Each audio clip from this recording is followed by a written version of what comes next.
दोस्तों, जनक के आने वाले एपिसोड में कहानी ऐसा मोड़ लेने वाली है कि जनक की जिंदगी पूरी तरह बदल सकती है। इस बार सदमा इतना बड़ा होगा कि शायद वो खुद भी संभल ना पाए। ऋषि करेगा खुद से जनक को दूर, और यही बात जनक के लिए सबसे बड़ा झटका बन जाएगी। कहानी के मुताबिक जनक ऋषि को बचाने के लिए अकेले ही जंगल में निकल पड़ती है, बिना किसी को बताए, बिना अपनी जान की परवाह किए।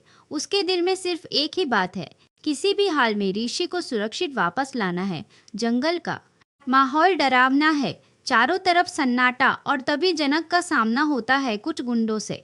वो काफी डरी और सहमी हुई होती है। जैसे ही गुंडों की नजर उस पर पड़ती है, वो उसे रोक लेते हैं। जनक घबरा जाती है, उसे समझ नहीं आता कि ये लोग कौन हैं और क्या चाहते हैं। खुद को बचाने के लिए जनक एक कहानी बना देती है। वो कहती है कि वो एक गरीब लड़की है, काम की तलाश में भटक रही है, उसके पास कोई सहारा नहीं है। गुंडे उसकी बातों पर यकीन कर लेते हैं, क्योंकि उन्हें भी अपने बंदी की देखभाल के लिए किसी की जरूरत थी। उन्हें क्या पता कि यही लड़की उस आदमी की पत्नी है जिसे उन्होंने कैद कर रखा है। ऋषि गुंडे जनक को ऋषि की देखरेख के लिए जंगल के अंदर ले जाते हैं। वहाँ ऋषि बंधा हुआ है, घायल है और कमजोर हालत में है। जैसे ही गुंडे थोड़ी देर के लिए बाहर जाते हैं, जनक खुद को रोक नहीं पाती। वो भागकर ऋषि के पास जाती है, उसे गले से लगा लेती है और रोते हुए कहती है, सैरी बाबू, फाइनली मैं आप तक पहुंच ही गई। अब मैं आपको यहाँ से बचा कर ले जाऊंगी। लेकिन अगले ही पल जो होता है वो जनक की दुनिया हिला देता है।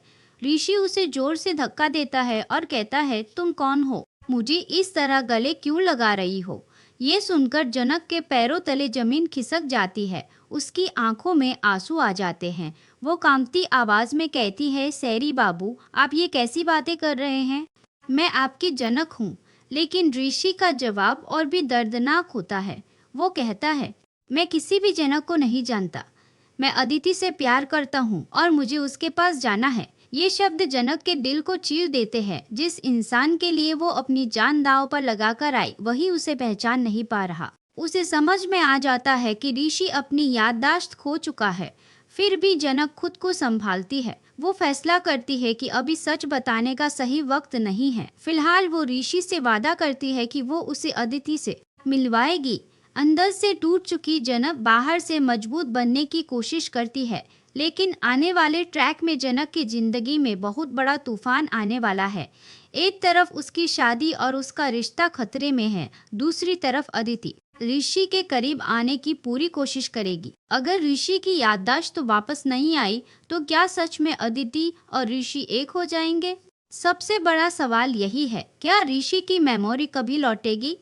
क्या उसे याद आएगा कि जनक ने उसके लिए क्या क्या सहा, या फिर अदिति इस मौके का फायदा उठाकर सब कुछ अपने नाम कर लेगी? कहानी अब बेहद दिलचस्प मोड़ पर खड़ी है। आगे क्या होगा, ये देखना सच में काफी इंटरेस्टिंग होने वाला है। फिलहाल के लिए इतना ही। आप बताइए, अगर आप जनक की जगह होते तो क्या